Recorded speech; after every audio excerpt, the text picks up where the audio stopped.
કેમ છો તમે બધા? આઈ હોપ બધા મજામાં હશો. તો સવારમાં ચા રેડી થઈ ગઈ છે. હવે ચા નાસ્તો કરીશું અને ઘરના કામ બધા બાકી છે અને હવે બધા પછી ચા નાસ્તો કરીને ઘરના કામ સ્ટાર્ટ કરીશું. તો ચલો વિડીયોને એન્ડ સુધી જોતા રહેજો. આજનો દિવસ કેવો જાય છે એ તમને બતાવતા રહીશું. ફ્રેન્ડ્સ, બધું કામ પતી ગયું છે અને આજે બનાવવાનું છે તુવેર મુઠિયાનું શાક. તો એમાં શું જોઈએ એ હું તમને ખાલી બતાવી દઉં. લીલી ડુંગળી છે, ટામેટાં છે, સૂકી ડુંગળી પણ નાખી શકો તમે. અને હવે આ ગ્રાઇન્ડ કરવા માટે મૂકી દીધું છે. તીખા મરચાં છે, લસણ છે અને આદું છે. અને આ લીલું લસણ થોડું પડ્યું છે તો એનું પણ યુઝ કરીશું. અને મેથી છે આ રહી. તો આ બધું છે ને આ પહેલાં આમાં બધું ગ્રાઇન્ડ કરી દઈશું, મતલબ પ્યોરી બનાવી દઈશું. લસણ, મરચાં, ટામેટાં અને થોડી સૂકી ડુંગળી પણ અંદર નાખીશું અને આ લીલી ડુંગળી વઘાર માટે યુઝ કરીશું.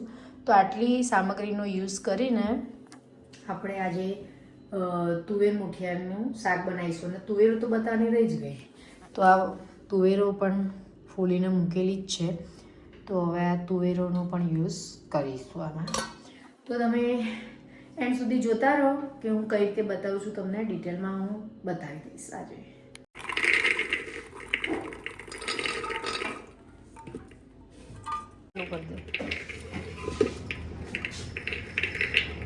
તુવેરો થોડી બાફવાની છે તો પાણી એડ કરી દીધું છે. થોડી હળદર સામાન્ય નાખી દઈશું અને થોડું મીઠું.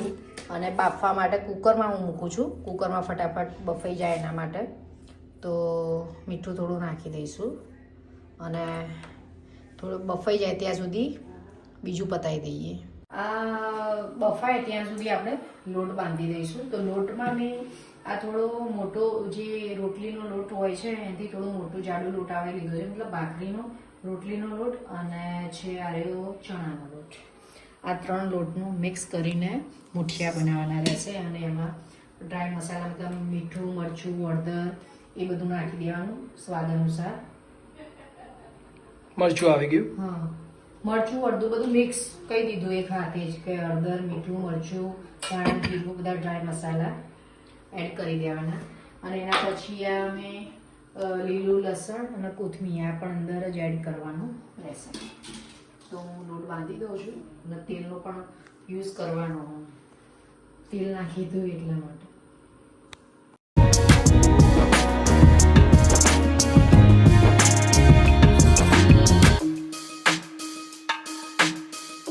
લોટ બંધાઈ ગયો છે મુઠિયા માટેનો. અને હવે નાના નાના ગોળ ગોળ મુઠિયા કરી દઈશું અને એને તળી દઈશું મુઠિયા મોણીને. આને કંઈ રેસ્ટ આપવાની જરૂર નથી લોટને. સીધો બનાવીને મતલબ લોટ બાંધીને તરત જ નાની નાની વિડીયો કરી એમ કેવી કરવાની લાઈફ હું બતાવી સાઈઝ પ્રમાણે. નાની કરી શકો, મોટી કરી શકો, જેવી કરી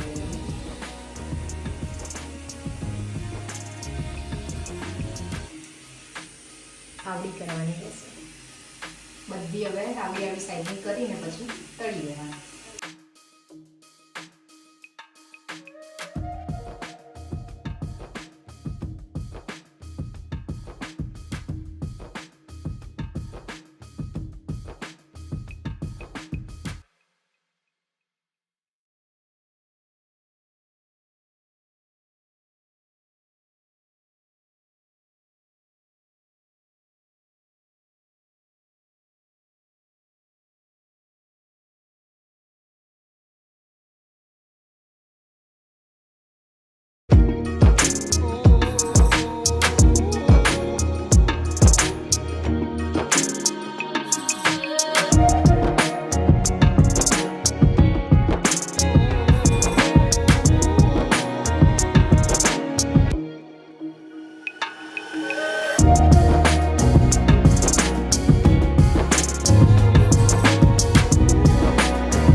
એકદમ ક્રિસ્પી થઈ ગયું છે. Crispy and crunchy. અને આ રીતે અંદર ચડી જાય એ ચેક કરી લેવાનું એક તોડીને. વટાણા બફાઈ ગયા છે એકદમ આ રીતે દબાઈ જાય એ રીતે એકદમ સોફ્ટ. આવી ગયું છે, વઘાર કરી દેવાનું છે.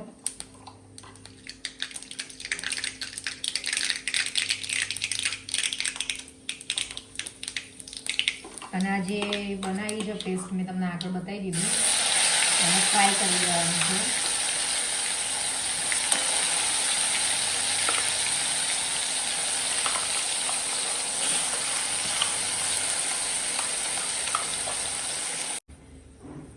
હળદર, મીઠું, મરચું બધા મસાલા જ સ્વાદ અનુસાર કરી દેવાના. થોડો ગરમ મસાલો પણ નાખી દેવાનો.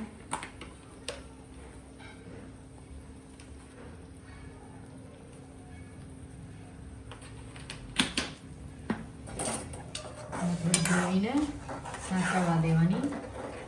એના પછી જે મેથી ને બધું એક્સ્ટ્રા કટ કરેલું છે, લીલી ડુંગળી ને એ બધું આમાં નાખી દેવાનું. અને પછી છેલ્લે આ મુઠિયા નાખવાના રહેશે. એના પછી આ તુવેર બાફેલી બેતાઈ હતી એ પણ નાખી દેવાનું. એક્સ્ટ્રા લસણ જે છે, એક્સ્ટ્રા મેથી,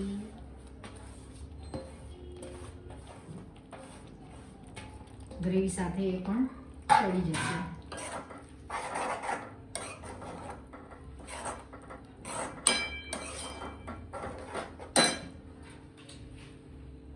લીલી ડુંગળી પણ નાખી દેવાની અંદર, અને બધું ગ્રેવી સાથે ચડી જશે.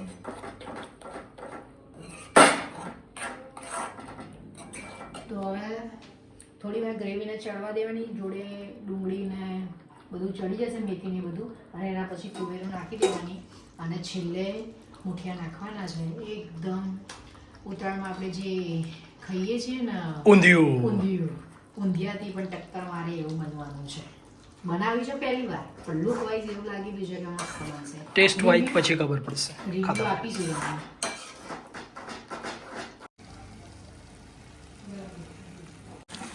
તો રેડી થઈ ગયું છે તુવેર મુઠિયાનું શાક.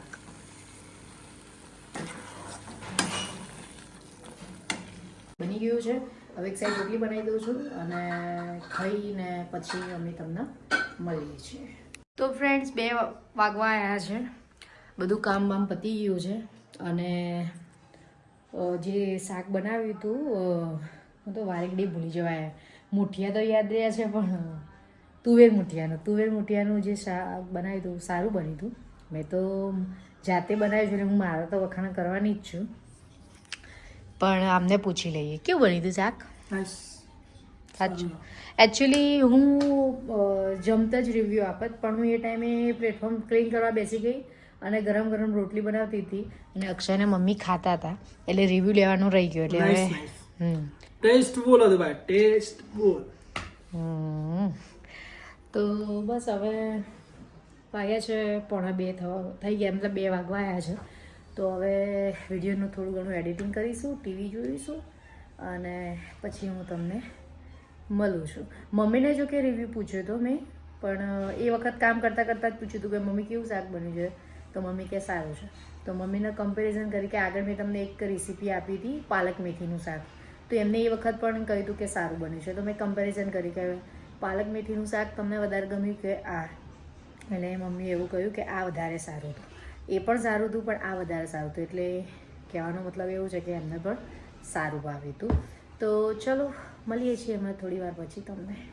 થઈ ગઈ છે ને હવે પાછી ચા બનાવવાનું ચાલુ કરી દીધું છે. અને અમે આ રીતે ચા બનાવીએ છીએ, આખા દૂધની ચા બનાવીએ છીએ ને, તો દૂધની અંદર જ ચાની ભૂકી ને ખાંડ ને આદુ ને બધું નાખીને બનાવીએ છીએ. એટલે અમે આ રીતે બનાવીએ છીએ, પાણીને એડ કરીને નથી બનાવતા, એટલા માટે.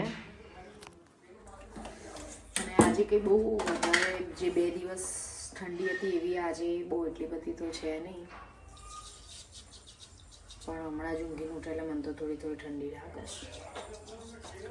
તો ચલો હવે ચા બનાવી, ચા નાસ્તો કરી લઈએ, પછી મળું છું તમને. ચલો હવે થોડી વાર માટે બહાર બેસીએ, માઇન્ડ ફ્રેશ કરીએ. તો પાછળના દરવાજાથી હું આવી છું, પછી તો રસોઈ બનાવવાનો ટાઈમ થઈ જશે.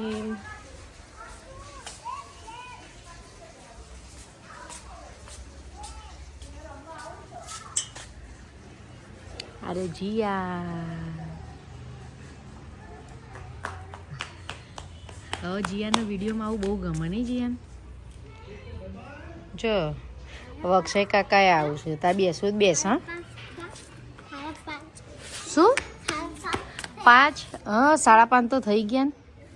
કેમ તારે જવાનું છે? ક્યાં રમવા જવાનું છે? ક્યાં જવાનું? બગીચામાં તાર ફ્રેન્ડ જોડે? ત્યાં આવતી તો બેસ. જો બહાર બેઠા હતા અને આ ડોગી આવી ગયા છે બિસ્કિટ ખાવા. રોટલી ખાતા તો એવી જોર આવે છે ને, બિસ્કિટ નાખવા તો જ ખાય. અને એના અહીંયા કોક બીજા ડોગીએ બાઇટ મતલબ બચકું ભર્યું છે, અહીંયા દેખાતું હશે તમને. એ આવા દવાનું કઈ રીતે કરવું? તો બસ હવે ડોગી બિસ્કિટ ખાઈ રહે. હવે અમે અંદર જઈશું, રસોઈની તૈયારી કરીશું. તો વિડીયોને આજે અહીંયા વહેલો જ એન્ડ કરી દઈએ છીએ. હવે નેક્સ્ટ વિડીયોમાં મળીશું. ત્યાં સુધી બધાને બાય બાય. જય શ્રી કૃષ્ણ, જય શ્રી રામ. અને અમારો વિડીયો પસંદ આવે અને અમારી આજની રેસીપી પસંદ આવી તો લાઇક શેર સબસ્ક્રાઈબ જરૂર કરજો. Bye bye. Thank you for watching. Like share subscribe. By.